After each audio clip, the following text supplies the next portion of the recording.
He doesn't like the idea of asking for forgiveness for things he's done wrong. So he sort of rebels against it, and then after giving up booze for Lent, he immediately goes to a bar and is like is just downing liquor. And this is where he encounters his Jesus Christ moment, where it's like previously, like every person who's talked to him at a bar, he has immediately gotten into a fist fight with. yeah. He gets into what at the beginning of the movie. He fights a guy for what? Just and does a woman talk to him? That was so odd. I wrote this down because like the sound mixing in this scene is unusually bad. Like it's worse than in the rest of the movie. I couldn't understand what was being said. I couldn't understand it, but I tried to write down. I tried to write down what he says because there's a woman who's kind of implied to be like either a Virgin Mary or Mary Magdalene figure who's nice to him, but she's also implied to be a sex worker. And he says something to her that's like, a million guys could play a role, but I bet you're a woman who takes a guy and makes him $1. Like it was something that incomprehensible.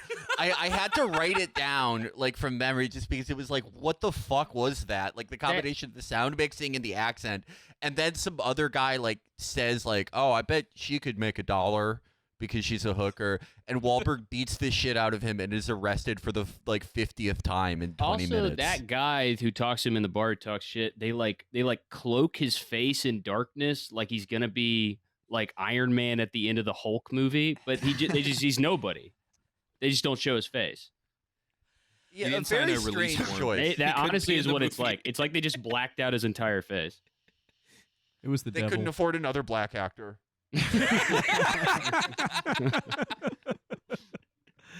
So he's back in the bar again. He's fallen off the Lenten wagon, having a drink. And then, like, the guy sitting next to him at the bar, he's gaunt. He has long hair, a beard, and, has some hard miles have been written over his face, quite literally. Like, his face looks like tattoos, too? No, his face looks burned. Like, he looks like a burn victim or something. It's cystic acne, Jesus. Yeah. This teenage Jesus. Oh, God, I hope you're going to study your scriptures. Oh, jeez. I don't know how they let me into the bar. Oh, God. So the burn victim Jesus is sitting next to him at the bar, and then immediately begins like sort of telling him knowing wisdom about his life, about how the problem for tough men is that when they're held to account for their actions, or they're made to ask for forgiveness, the first several times they encounter it, they feel rage, and like that's the rage you're feeling now. But like the first time they really like let it into their heart, they feel relief. And then Wahlberg's like, "Don't talk to me, fag. Fucking kill you." And then he's just like, "Okay, all right, just don't drive home tonight." And he's like, "Yeah, whatever." And then he's just like, "Yeah, what the hell was that guy drinking?" And the bartender's like, "Water, brother." Yeah, I needed a line there where the bartender's like water, and then Mark Wahlberg's like, but it looked like wine or something like that. Yeah, water, holy water. Oh, it was Jesus. Oh, yeah. Look, if he did, he probably wouldn't have gotten on that bike. Also, when did he get a bike? I thought he had like some fucking. He got a bike after he can't get into his dad's car. He got a bike after his car got impounded. Yeah. Yeah. Oh, yeah. Right. And then he gets into a fight with his dad. Oh, yeah. I skipped over that part. Because he has a DUI and his license has been revoked and his car is impounded, he tries to. The first time his dad, Mel Gibson, re-enters his life is when he shows up at the job site he's working at to try to steal his pickup truck. And, they have some. This is not exactly a very good father and son relationship. And, really a lot of the emotional heft of this movie is really, it's about Mel Gibson.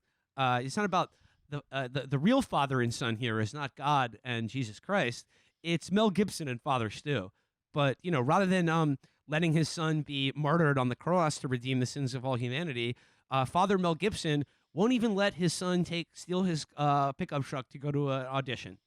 And yeah, they get into this argument on the job site, and I feel like there is like a dare by the screenwriters to see like how many times they could say retard in a scene. Someone's got to do it. Mel Gibson's character says retard quite a bit in this movie. He's a surly old man. You know, he doesn't suffer fools lightly, and he all he wants to do is just work a job and then come home every night to his trailer and get blackout drunk by himself watching like Milton Berle reruns. Yeah, on what his the fuck? shitty- What the fuck? How does he still have like? It's supposed to take place in like '95, but he's watching like a black and white TV still. Like, Not it just makes watching no a black and white fucking TV. He's watching like TV signals from the 1950s are still being Yeah. transmitted to his trailer park. His trailer's on Mars, and they're just now getting those. They sold him a special TV that only broadcasts things before Plessy versus Ferguson. They're like, you're looking for the racist TV. Okay. So he doesn't get his dad's pickup truck, and his own car has been impounded out of just seemingly he stole someone else's motorcycle. He's, as one does, riding a motorcycle home, blinded drunk after encountering Jesus Christ in a bar. And what do you think happens? Yes, that's right. A fucking hardcore motorcycle accident. He goes over the hood of a car, rolls about 30 yards, and then another car drives over him. It's so crazy. Just dude. ragdolls his fucking body. man. When that happened in the theater, I was caught so off guard, and I laughed so hard that I literally involuntarily threw my phone into the air, and it like flipped He the just air of threw the it. theater. I was losing my mind. It was crazy. So he's lying on the asphalt, like just fucking like half the bones in his body shattered, just fucking like in a daze. And what does he experience? That's right, a vision of the Holy Virgin Mother caressing his head and saying, "Don't die, Father Stu. There's still so much more you have left to do. There's still so many more DUIs you can get."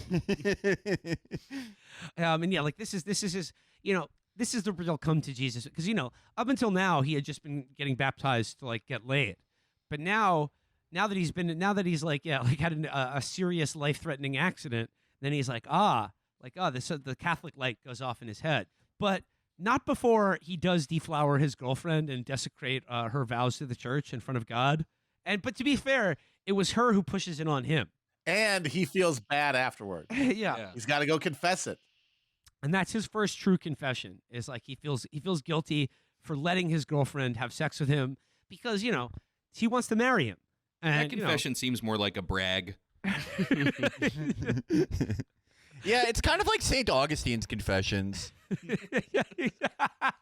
Yeah, he's like, yeah, let me tell you about the wild, dope-ass life I had in Hippo before I found God. I was like, dude, St. Augustine, he got so much pussy before giving it all up. St. Augustine was doing Eiffel Towers 1900 years before they built the Eiffel Tower.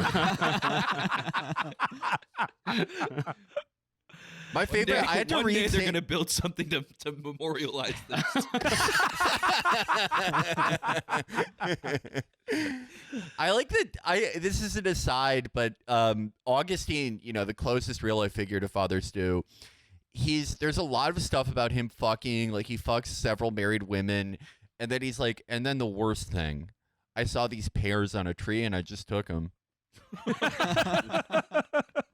Confessions is a great book. That's actually the next up for Mel Gibson, Mark Wahlberg, and Mel Gibson's girlfriend. It's the Augustine Hippo Origins.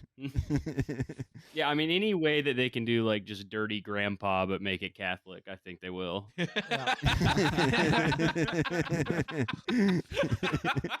So Father Stu has been, humbled both physically and spiritually, and after he fucks his hot Mexican girlfriend, who he's been trying to for half the movie, he feels guilt for maybe the first time in his life, and he confesses his sin, and then he like, okay, Father, Carmen, I killed the pussy too good.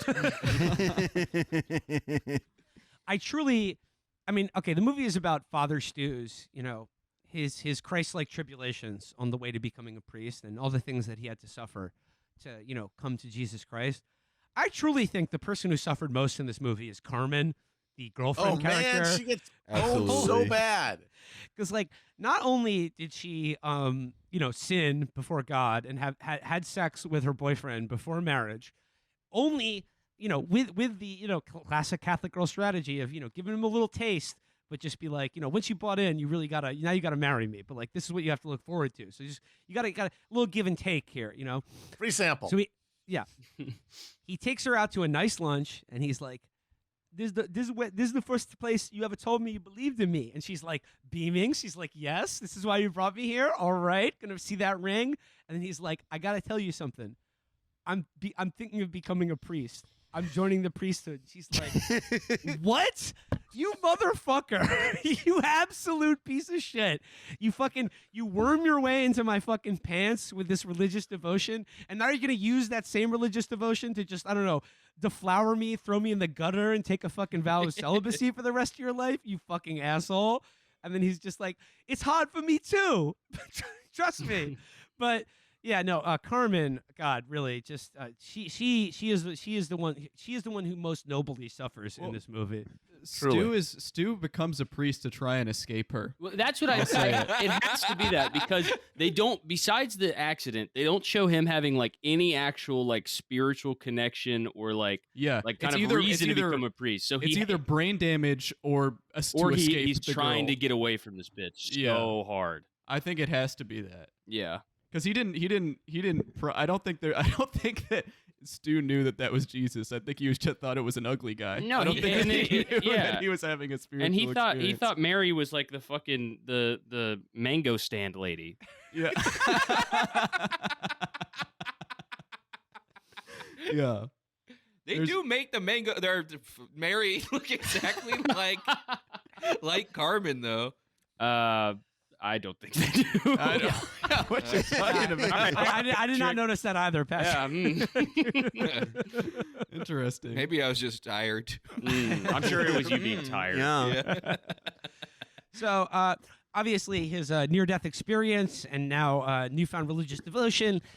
This is also an excuse for his parents to get sort of reintroduced to his life. His mother, Jackie Weaver, who she's a realist, she's a woman with some hard-won wisdom, and she views religion as like it's people's personal choice or whatever, but like these are fairy tales. These are fairy tales, Stu. You're an adult, and and do you really not want to get pussy for the rest of your life? Come on, man. And then I don't know, like how do you remember how Mel Gibson reacts to his religious conversion and his desire to join the priesthood? They give Mel Gibson a bunch of like Ron Swanson Reddit type speeches where he's like, "Oh, that's all this. That's the religion's all